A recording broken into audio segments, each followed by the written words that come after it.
sequência nesse texto ainda. A gente vai fixar hoje no verso 19. A gente vai ler o 17 ao 19, mas o foco nosso é apenas o verso 19. Hebreus 11, 17 a 19. Diz assim a palavra de Deus. Pela fé, Abraão, quando posto à prova, ofereceu Isaque. Estava mesmo para sacrificar o seu unigênito, aquele que acolheu alegremente as promessas.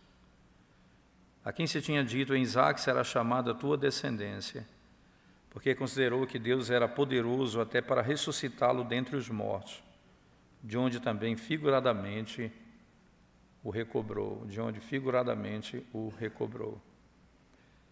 O texto, ele começa no verso 19 com essa afirmação, porque ele considerou que Deus era poderoso.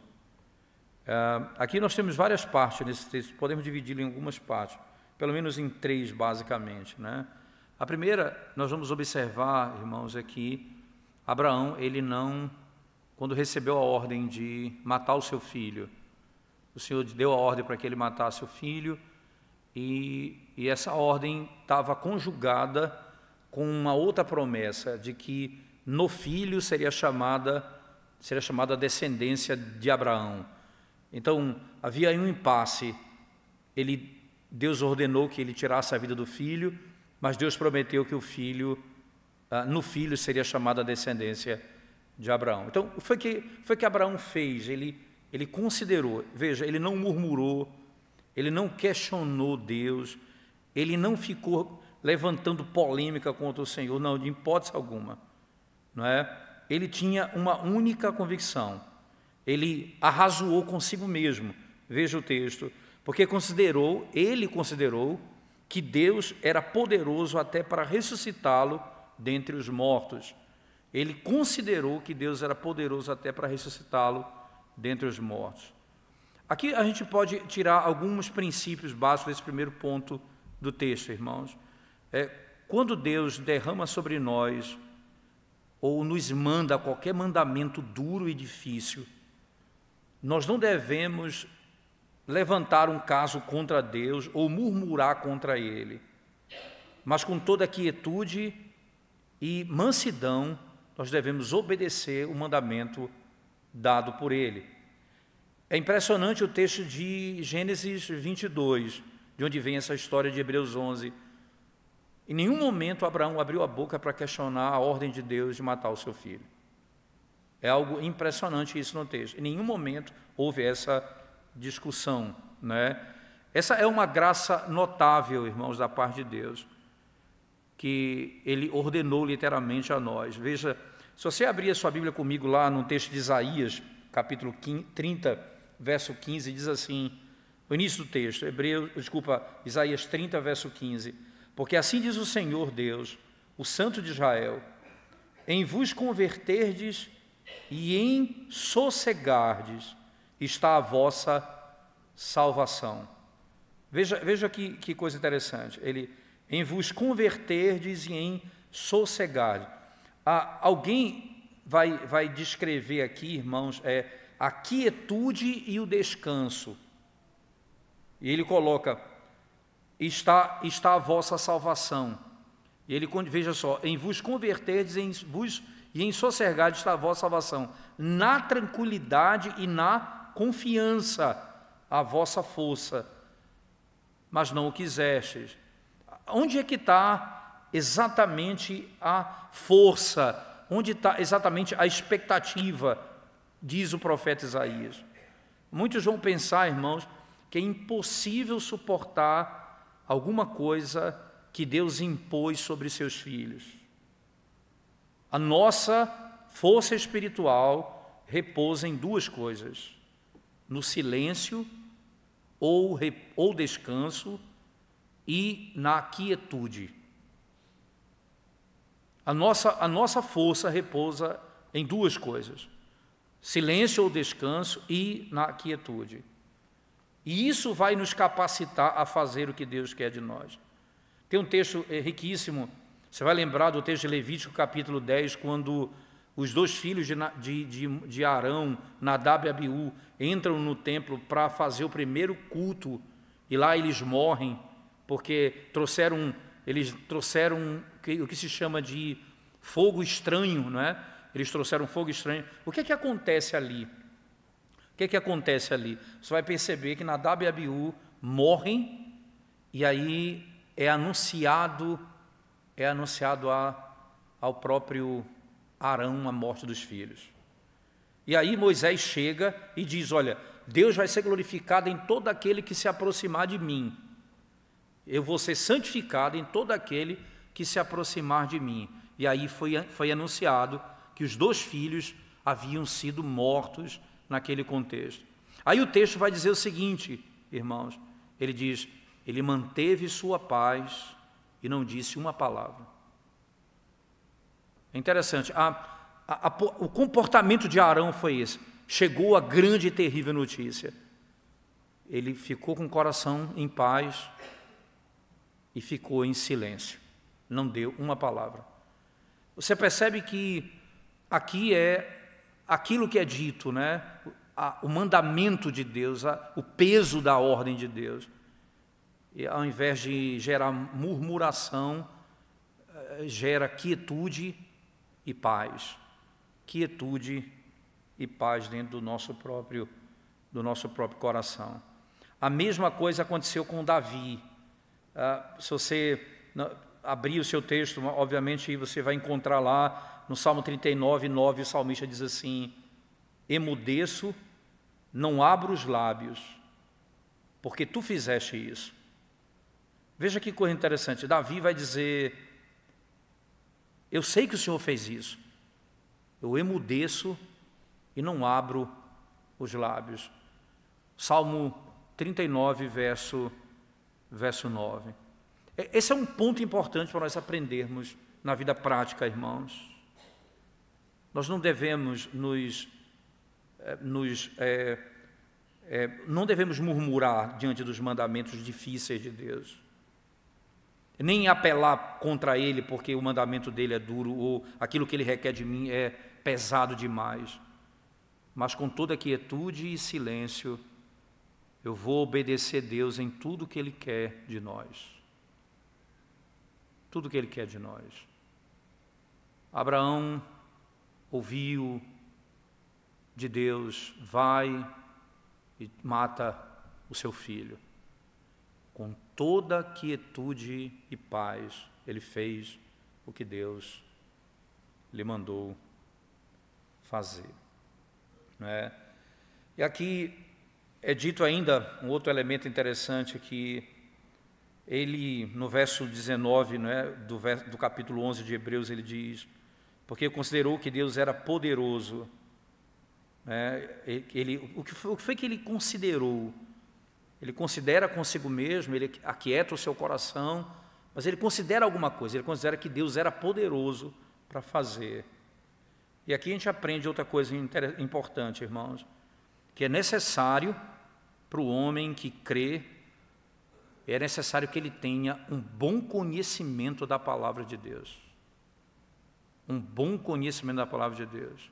Para que quando a tentação vier contra a sua fé, pelo conhecimento e como diz o texto, e pela consideração e pela reflexão naquilo que se sabe da palavra de Deus, ele possa ser capaz de reprimir ou de rebater tal ação, a tal tentação ou tal impulso do seu próprio coração contra Deus. E aqui é um ponto interessante, porque eu preciso estar firmado. E veja, irmãos, se eu não conheço a Escritura, eu não tenho como lidar com essas questões. Senão eu fico no vácuo, eu fico pensando no vazio. Eu começo a projetar uma luta contra aquilo que está diante de mim em coisas que não têm fundamento. Abraão não, ele vai se fundamentar na promessa de Deus. Ele disse, olha, meu filho, Deus fez uma promessa que meu filho seria nele chamada a descendência de Israel, mas ele mandou matá-lo. Então eu tenho aqui 2 ordens de Deus e eu não vou negar nenhuma. Eu tenho uma certeza que se ele morrer, Deus tem poder para ressuscitá-lo dentre os mortos. Ele vai arrazoar diante do conhecimento que ele tem de Deus. Ele vai arrazoar diante disso. E vai chegar a essa conclusão aqui que é preciosa, né?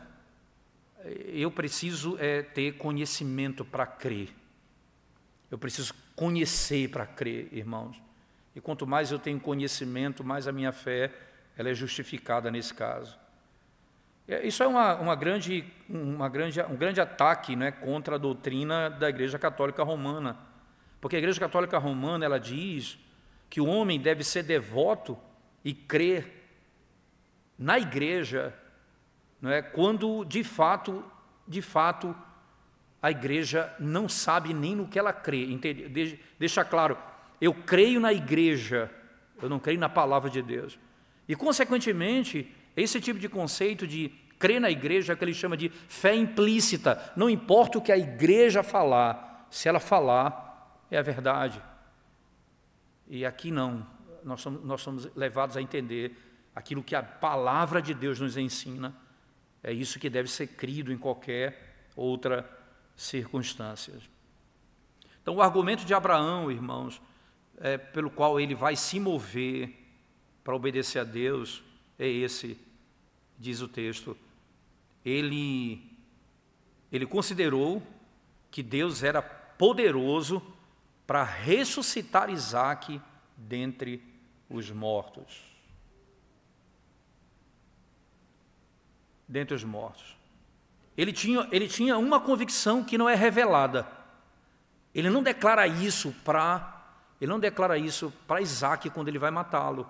É interessante. Isso está no íntimo do seu coração, mas ele não diz isso ao filho.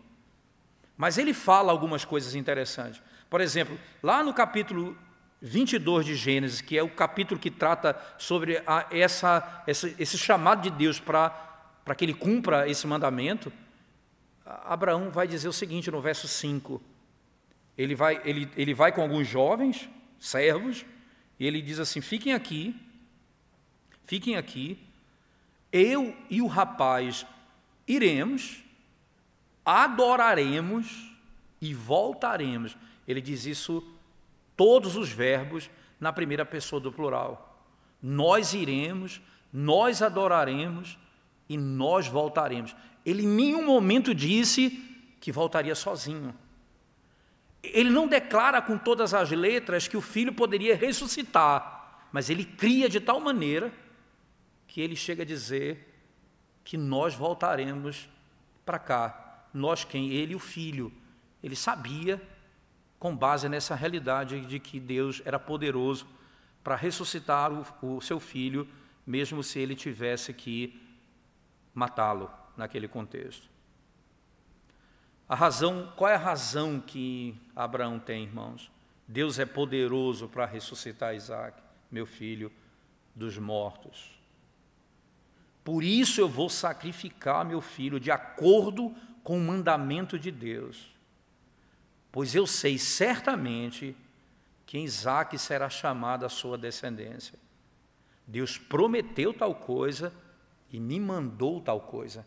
Ele prometeu que vai fazer dele o nome da descendência e prometeu que ao mesmo tempo eu devo matar. Ele me ordenou matá-lo.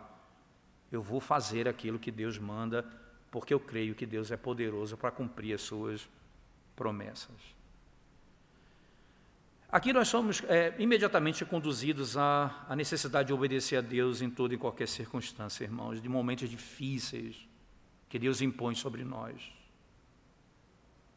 E cada um de nós deve cuidar para avaliar a nossa vida aqui. Veja, a nossa consciência, quando ela é tocada pelos pecados, e o pecado ele se manifesta no nosso coração de tão forte às vezes, que nós nos desesperamos, a ponto de entendermos que não somos salvos. Quantos verdadeiros crentes chegam ao desespero diante da luta contra o pecado, de acreditar, eu não posso ser um filho de Deus vivendo dessa maneira. Quantas vezes isso acontece conosco? E aí nós vamos pegar, irmãos, o que eu tenho que fazer pegar o curso de Abraão e disputar comigo mesmo, e tratar e travar uma luta comigo mesmo, e tirar os argumentos das promessas de Deus e do poder de Deus. Lembra que Cristo disse: vocês erram porque não conhecem as Escrituras e nem o poder de Deus. E aí Abraão extrai exatamente o argumento das Escrituras, aquilo que Deus disse a ele, e do poder do próprio Deus. Ele crê no poder de Deus. Eu tenho que manter junto aqui, irmãos, promessa e poder de Deus. O que ele prometeu e o poder que ele tem de fazer. O Senhor prometeu tal coisa, irmãos. Aquilo que eu ouvi, eu creio. E eu ouvi Deus dizendo o seguinte: que Ele amou o mundo de tal maneira que deu seu Filho unigênito, para que todo aquele que nele crê não pereça, mas tenha a vida eterna. Essa é uma promessa de Deus. Isso nunca vai ser mudado, em hipótese alguma. Não importa o caso que eu esteja, a luta que eu me encontro, o peso que esteja sobre meus ombros, a falta de percepção que esteja sobre mim. Entretanto, Deus é poderoso para me trazer conforto e para trazer a minha alma para fora do inferno, que é, no caso, o desespero que eu me encontro. Como diz a Escritura, o salmista, e a própria palavra vai dizer em vários lugares: embora ele me mate, eu confiarei nele. Embora ele me mate, eu confiarei nele. E eu usarei os meios santos pelo qual ele me deu, os quais ele me concedeu, para que eu passe por esse tempo e seja vitorioso na tentação. Se Deus nos convocar para um sofrimento, irmãos, qualquer sofrimento, pelo nome de Cristo, se nós formos sofrer por causa do nome dEle, nós vamos trazer à nossa memória que Ele prometeu as bênçãos para aqueles que sofrem por causa do seu nome. Eu preciso obedecer o duro mandamento de fazer o que Ele manda, mesmo que me leve ao sofrimento, e de confiar na promessa de que nós somos bem-aventurados e estaremos contados como os profetas se fizermos isso. O que adoça o coração é saber que fazer a vontade de Deus nos traz gloriosos benefícios. É o que nós podemos perceber na própria história, na história de Abraão. Outra coisa que nós podemos pensar ainda um pouco, irmãos, é que na última razão pelo qual a fé de Abraão ela é aqui arrazoada, né, e que ela é recomendada a todos nós, é onde vem dessas palavras. Veja só, veja no verso 19, ele diz assim: porque considerou que Deus era poderoso até para ressuscitá-lo dentre os mortos. Aí ele diz: de onde também figuradamente o recobrou. De onde também figuradamente o recobrou. Né? É dito isso aqui, irmãos, porque Isaac, veja, Isaac, no pensamento e no propósito de Abraão, era um homem morto. Isaac, no pensamento e no propósito de Abraão, era um homem morto. Deus não discute, veja, quando Abraão levanta o cutelo para matar o seu filho, e o anjo do Senhor o interrompe, Deus conhece o nosso coração. Ele sabe que ele faria aquilo. Tanto é que ele diz: agora eu sei que tu me temes, a ponto de não poupar o teu único filho. O teu único filho. Ele tinha toda a consciência do que Deus poderia fazer. Ele não imaginava que Deus ia impedi-lo. Ele imaginava que ao fazer, Deus ia ressuscitar o filho da morte. Porque ele fez aquilo que Deus mandou ele fazer. Propósito E o pensamento de Abraão era esse. Abraão estava completamente resolvido dentro de si mesmo, irmãos, de que ele obedeceria o mandamento de Deus e sacrificaria o seu filho. Era tão claro, como eu disse, que a faca estava na sua mão e estava posta sobre ia descer sobre o seu filho. Se o anjo não interrompe, ele teria matado o filho. Não tenha dúvida disso. O que é que eu posso aprender aqui para a nossa vida nesse último ponto, irmãos? Primeiro, que todas as coisas repousam na providência de Deus e no prazer dele de fazer aquilo que ele quer, até mesmo nos casos extremos. Até mesmo nos casos extremos. Veja, irmãos, que quando Abraão entrega a vida dele à providência divina completamente, o fruto que ele colhe é glorioso, quando você repousa e descansa na providência de Deus. Ele não tinha dúvida. Abraão não tinha dúvida. Ele mataria o seu filho 10.000 vezes. Mas o coração dele, ele não queria matar o seu filho. Ele não fazia aquilo porque ele tinha prazer em matar o seu filho. Era uma ordem de Deus. Era uma ordem de Deus. Quando Abraão, tem uns detalhes na história lá em Gênesis 22 que precisam ser relembrados, né? Abraão, ele estava 3 dias de viagem. Ele sai da sua casa, né? Sai ele, os servos e Isaac, e 3 dias de viagem, né? No deserto. E ali ele construiu um altar. Então Isaac disse o seguinte a Abraão: pai, aqui está o fogo e aqui está a madeira. Verso 7 de Gênesis 22. Ele diz: pai, aqui está o fogo e aqui está a madeira. Mas onde está o cordeiro para que seja morto? Então Abraão disse: meu filho, Deus proverá para si um cordeiro para o sacrifício. Que coisa impressionante. Deus proverá para si, no verso 8 de Gênesis 22. Ao mesmo tempo que ele se entrega completamente à boa vontade divina, ao governo de Deus, à providência de Deus, ele recebe o seu filho de volta, como uma criança que foi morta e ressurgiu. Ele estava a ponto disso, irmãos.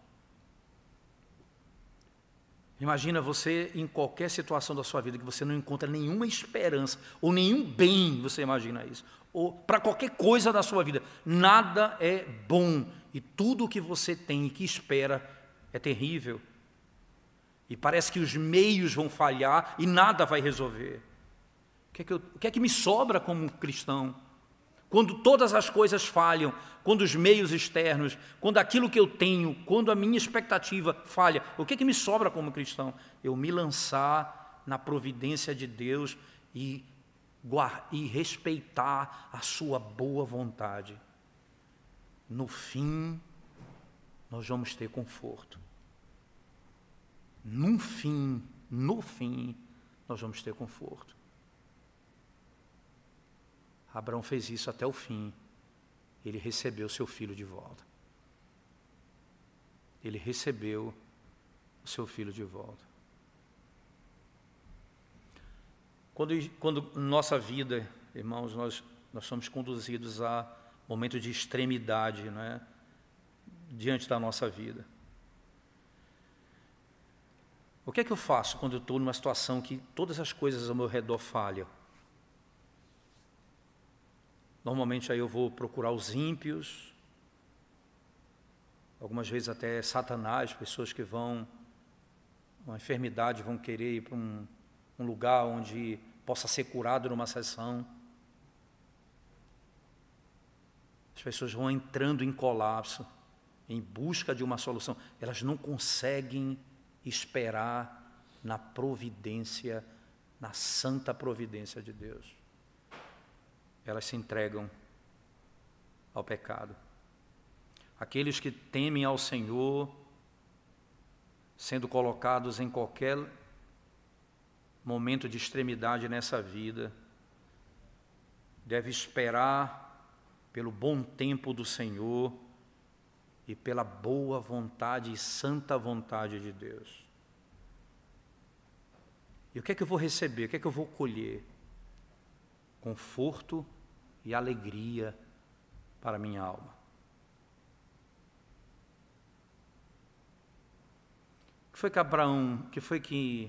Na realidade, irmãos, foi que Deus fez a Abraão nesse tempo, quando ele estava a ponto de matar o seu filho? Ele dá um outro mandamento para ele. Segura as tuas mãos, não faça. O mesmo Deus que disse, mata o teu filho, quando ele estava a ponto de matar, disse, não mate. Veja que obediência é essa, irmãos. Ele faz uma coisa que Deus manda, e Deus diz, no final, quando tudo estava pronto, o coração exposto, ele diz, não faça. E ele não fez.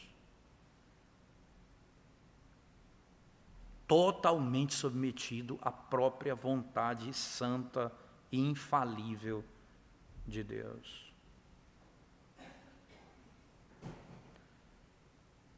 Deus, antes, irmãos, de dar esse mandamento a ele para que ele não mate, o conduziu por 3 dias nessa jornada no deserto, e lá ele chegou para sacrificar o seu filho. Chegou ao lugar, levantou o altar, estava a ponto para matar o filho, segura a sua mão, e Abraão obedeceu. Abraão não segue a sua vontade, nem o seu prazer. Ele segue a vontade de Deus. O fruto disso é o conforto da vida. O fruto disso é o conforto da vida. A nossa prática normalmente é o contrário, irmãos. Porque na nossa vida nós seguimos o nosso próprio humor, seguimos as nossas afeições, e nós não temos muita preocupação com aquilo que é a vontade de Deus, aquilo que Ele quer, o que Ele requer de mim. Mas se nós somos, de fato, filhos de Abraão, nós devemos seguir a prática de Abraão nesse lugar. Jesus disse lá em João 8,39, os filhos de Abraão farão as obras de Abraão. João 8, verso 39. Os filhos de Abraão farão as obras de Abraão. Isto é, são homens que creem como ele creu. Ele é o pai da fé, o que a Escritura diz.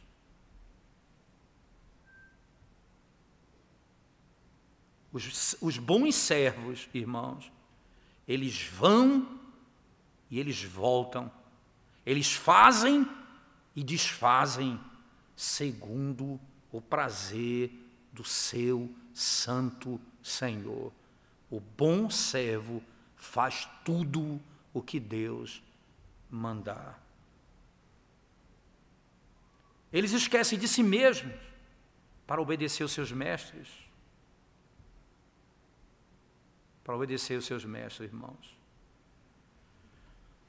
Você pode pensar que aqui ainda, quando Abraão está pronto para oferecer o seu filho, e Deus fala com ele dos céus, verso 10 de Gênesis 22, é necessário fazer aqui um destaque importante, irmão. Abraão, 3 dias de perplexidade, 3 dias carregando no peito a morte do filho, em obediência a Deus. E aqui de novo, ele vê como Deus lida com seus servos. Há uma temporada, irmãos, em que parece que estamos sós, e que nós estamos sofrendo de angústia, chegando à extremidade do sofrimento, até mesmo quando a faca está na nossa garganta. Ele vem e traz conforto ao seu povo. Ele não desampara o seu povo.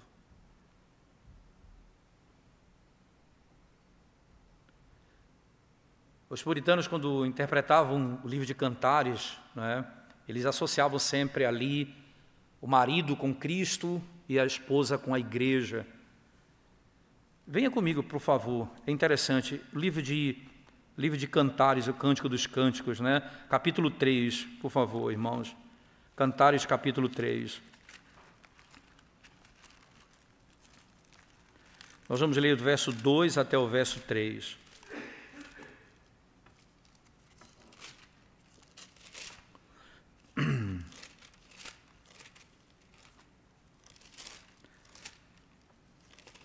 Cantares 3, verso 2 e 3, diz assim, a Escritura Sagrada. Preste bem atenção nesse detalhe, irmãos. Levantar-me-ei, pois,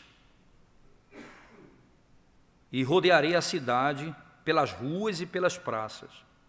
Buscarei o amado da minha alma. Busquei-o e não o achei. Encontraram-me os guardas que rondavam pela cidade. Então lhes perguntei, vistes o amado da minha alma? Vistes o amado da minha alma? A esposa de Cantares é como a igreja de Deus, ou como a alma de um verdadeiro crente, irmãos. Ela busca Cristo em todo lugar, nas estradas, em lugares abertos, mas ela não encontra. Então ela vai até aquele que está na rua, aquele que é capaz de orientá-la, que são os ministros da palavra. E eles perguntam a ele. Ela pergunta, onde está o amado de minha alma? Eles não podem dizer onde ele está.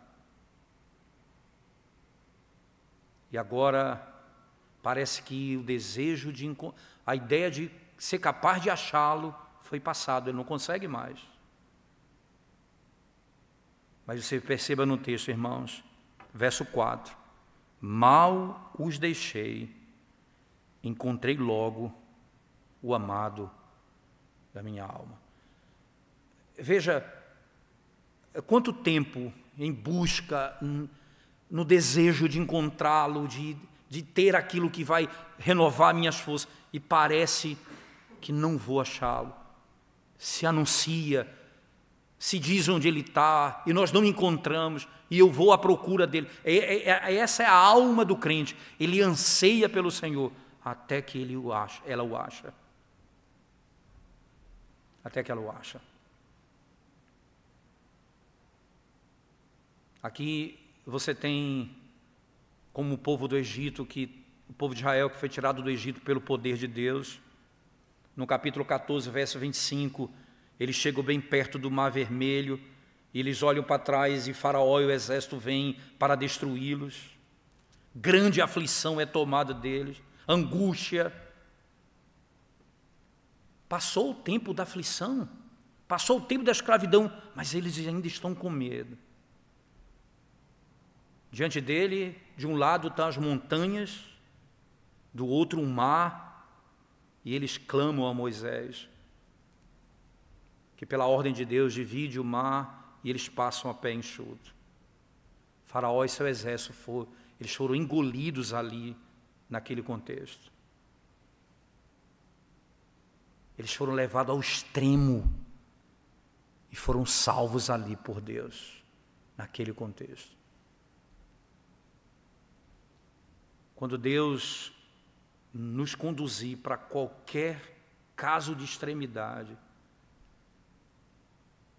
nós devemos aprender aqui, irmãos, esperar na providência divina, confiando nas promessas que Ele nos deu, mesmo diante do aparente desmaio da alma, quando as forças se esvaem, a minha alma precisa se apegar a Ele completamente. Completamente. E aqui eu posso concluir dizendo, a descrição do filho de Abraão, irmãos, é a descrição de Cristo.